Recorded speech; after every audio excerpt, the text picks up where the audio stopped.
दोस्तों 2025 शुरू हो गया है, लेकिन लोगों की वही सोच और वही प्रॉब्लम है। अक्सर लोग बोलते हैं कि मेरे पास टाइम नहीं है, भगवान ने मेरे को कम टाइम दिया है, आज टाइम नहीं है, कल करूंगा। ये घिसे पिटे डायलॉग जिनके ना तो हाथ है और ना ही पैर है। आखिर ऐसा होता है क्या? बिल्कुल नहीं। फिर क्यों कुछ लोग टाइम की मशक्कत करते रहते हैं? क्यों कुछ लोग टाइम की मारामारी करते रहते हैं? डिटेल में बात करेंगे इसी वीडियो में। देखो दोस्तों, भगवान ने किसी व्यक्ति को सुंदरता ज्यादा दी है तो किसी को कम दी है, किसी व्यक्ति को बुद्धि ज्यादा दी है तो किसी को कम दी है, और किसी व्यक्ति को दौलत ज्यादा दी है तो किसी को कम दी है। लेकिन एक चीज ऐसी है जो भगवान ने सभी व्यक्ति को बराबर दी है, और वो है 24 घंटे।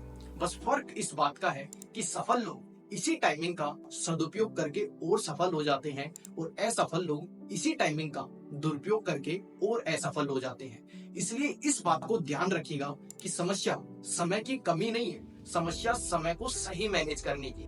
इसलिए आज की इस वीडियो में हम बात करेंगे 4 ऐसे प्रैक्टिकल टिप्स जिनसे आप अपने टाइम को डबल कर सकते हैं। यानी कि मैं यूं कहूं कि आप 48 घंटे का काम 24 घंटे में कर सकते हैं, तो भी बिल्कुल सही सुन रहे हैं। इसलिए इस वीडियो को अंत तक जरूर देखिएगा, बहुत इंटरेस्टिंग होने वाली है। दोस्तों, पहला स्टेप जो टाइम मैनेजमेंट का सबसे इम्पोर्टेंट स्टेप है, और वो ये है कि सबसे इम्पोर्टेंट काम सबसे पहले करें। देखो दोस्तों, ये स्टेप दिखने में जितना आसान है, असल में उतना है नहीं। अक्सर लोग अपने दिन की शुरुआत उन कामों से करते हैं जो या तो आसान होते हैं या जिनसे हमें तुरंत संतुष्टि या खुशी मिलती है। लेकिन इसका परिणाम ये होता है कि जो काम सबसे इम्पोर्टेंट होता है वो काम रात तक टलता रहता है। और कई बार तो होता कुछ यूं है कि जिस काम को करना होता है हम उस काम को कर ही नहीं पाते हैं। और बाल्थासर ग्रेशियन भी ठीक ऐसा ही कहते हैं कि मूर्ख व्यक्ति जिस काम को लास्ट में करता है, बुद्धिमान व्यक्ति उस काम को सबसे पहले करता है। दोनों एक ही काम करते हैं, लेकिन फर्क सिर्फ समय का होता है। इसे इस तरीके से समझिएगा, मान लीजिए आप एक स्टूडेंट हैं और आपकी परीक्षा बिल्कुल पास आ गई है। अब आप बताइए, आपके लिए सबसे इम्पोर्टेंट काम कौन सा है?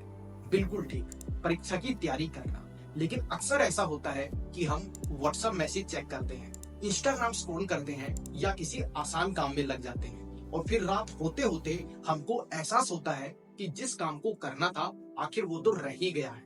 इसलिए समझना ये है कि जो काम सबसे जरूरी और सबसे इम्पोर्टेंट है उस काम को सबसे पहले करना है, क्योंकि उस वक्त हमारी एनर्जी और कंसंट्रेशन दोनों अधिक होते हैं। दोस्तों, सेकंड स्टेप जो टाइम मैनेजमेंट में आपका बहुत सारा समय बचाने वाला है, और वो ये है कि यात्रा के समय का सही इस्तेमाल करें। देखो दोस्तों, आज हर एक व्यक्ति 24 घंटे में ज्यादा से ज्यादा काम करना चाहता है। उनकी पूरी दिनचर्या ज्यादा काम करने पर ही होती है। यहाँ तक कि माइक मर्डोक ने तो कहा भी है कि आपके भविष्य का रहस्य आपकी दिनचर्या में ही छुपा हुआ है। इसलिए हमारे जीवन का एक बहुत बड़ा हिस्सा हमारी यात्रा में जाता है। अक्सर आज हर एक व्यक्ति बहुत सी यात्रा करता है जिसमें बहुत सा समय लगता है। बस फर्क इस बात का है, जहाँ आम व्यक्ति यात्रा के समय हाथ पर हाथ धरकर बैठता है, वही सफल लोग उस टाइम का भी सही इस्तेमाल करते हैं। दोस्तों, महात्मा गांधी जी यात्रा करते समय नींद लेकर पूरा करते थे ताकि वो दोबारा तरोताजा हो सके। नेपोलियन बोनापार्ट जब युद्ध करने जाते थे तो रास्ते में पत्थर लिखकर अपने समय का सही इस्तेमाल करते थे। और एडिसन तो अपने समय को लेकर इतने सतर्क थे कि जब वो यात्रा करते थे तो अपने एक्सपेरिमेंट में ही लगे रहते थे। दोस्तों, इन सभी लोगों में एक बात बिल्कुल कॉमन है कि ये सभी लोग अपने समय को लेकर बिल्कुल सतर्क थे, क्योंकि उनको मालूम था कि समय बहुत बड़ा बलवान है और इसके सदुपयोग से ही सफलता संभव है। देखो दोस्तों, ज्यादातर लोग यात्रा करते समय या तो गाने सुनते हैं, अखबार पढ़ते हैं या फिर गप्पेबाजी करते हैं, क्योंकि उनको मालूम ही नहीं है कि इस टाइम का भी सदुपयोग किया जा सकता है। फॉर एन एग्जाम्पल, आप एक स्टूडेंट हैं तो आप यात्रा करते समय नोट्स पढ़ सकते हैं, बुक रीड कर सकते हैं या फिर लाइव क्लासेज ले सकते हैं, क्योंकि ऐसा करने से आपकी प्रोडक्टिविटी भी बढ़ती है और साथ ही साथ आपका टाइम भी बचता है। दोस्तों, अब चलते हैं तीसरे स्टेप पर जो टाइम मैनेजमेंट का सबसे बड़ा सोर्स है, और उसके बिना कोई भी कंपनी, कोई भी व्यक्ति सफल हो ही नहीं सकता, और वो है समय खरीदना सीखें। चलिए, मैं आपसे एक सवाल पूछता हूँ, आपके लिए समय ज्यादा इंपॉर्टेंट है या फिर पैसे ज्यादा इंपॉर्टेंट है? ठीक है, मैं आपसे एक सवाल और पूछता हूँ, आपको पैसेंजर ट्रेन पसंद है या फिर सुपर फास्ट ट्रेन? देखो दोस्तों, रिटायर लोग हमेशा पैसेंजर ट्रेन को पसंद करते हैं। क्यों? क्योंकि उसमें किराया कम लगता है। जबकि बिजी लोग सुपर फास्ट ट्रेन को पसंद करते हैं। क्यों?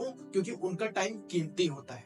जबकि और ज्यादा बिजी लोग फ्लाइट को पसंद करते हैं। क्यों? क्योंकि उनका टाइम और ज्यादा कीमती होता है।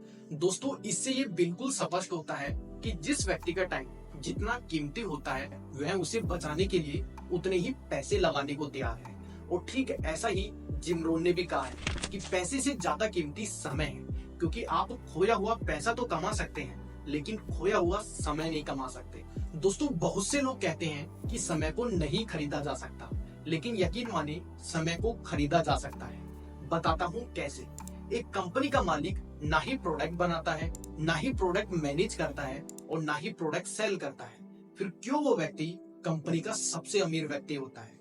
ऐसा इसलिए क्योंकि वो व्यक्ति कुछ रुपए देकर लोगों से समय खरीद लेता है और फिर उन लोगों से अपना मन चाहा काम करवाता है। दोस्तों, अब चलते हैं चौथे स्टेप पर, जो टाइम मैनेजमेंट के लिए बेहद जरूरी है, और वो है क्विट सोशल मीडिया। देखो दोस्तों, आज के डिजिटल दौर में सोशल मीडिया का एक अहम भूमिका है। कुछ लोग इसका सदुपयोग करते हैं और कुछ लोग इसका जी भरकर दुरुपयोग करते हैं। लेकिन समझने वाली बात यह है कि आप इसका सदुपयोग करते हैं या फिर दुरुपयोग करते हैं। बहुत सिंपल है। आप गौर करिएगा, अगर आप ट्रेनिंग लेते हैं या फिर क्लासेज लेते हैं या फिर कुछ भी सीखते हैं, इसका मतलब आप सदुपयोग करते हैं। लेकिन अगर आप सिर्फ और सिर्फ मजे के लिए इस्तेमाल करते हैं, इसका मतलब आप अपने समय के साथ खिलवाड़ कर रहे हैं। दोस्तों, सोशल मीडिया से दो तरफा समय बर्बाद होता है। या तो हम खुद ही अपना समय बर्बाद करते हैं या फिर इसके माध्यम से लोग हमारा समय बर्बाद करते हैं। क्योंकि जब भी किसी का मन करता है, हमारे मोबाइल की घंटी बजा देता है। और कई बार तो होता कुछ ही वो है कि हम काम कर रहे होते हैं, तभी किसी का मैसेज आ जाता है और फिर 1 से 2 घंटे और 2 से 3 घंटे कब हो जाते हैं हमको पता ही नहीं चलता। और फिर कुछ समय बाद हमारा पूरा का पूरा जोश ठंडा हो जाता है। इसलिए समझदारी वाली बात ये है कि जिस चीज से हमारा कोई फायदा नहीं हो रहा और उस चीज से सिर्फ और सिर्फ नुकसान हो रहा है, तो उस चीज को त्यागना हमारा कर्तव्य हो जाता है। दोस्तों, आज की इस वीडियो में हमने बात किया टाइम मैनेजमेंट के बारे में। आशा करता हूँ ये वीडियो आपको पसंद आया होगा। अगर पसंद आया है तो लाइक कर दीजिएगा, शेयर कर दीजिएगा और कमेंट्स में टाइप करके बताइएगा कि इस वीडियो में सबसे अच्छा क्या लगा। अगर आप चैनल पर नए हैं तो चैनल को सब्सक्राइब कर दीजिएगा, बेल आइकन को प्रेस कर लीजिएगा ताकि अगली वीडियो का नोटिफिकेशन आपसे मिस ना हो सके।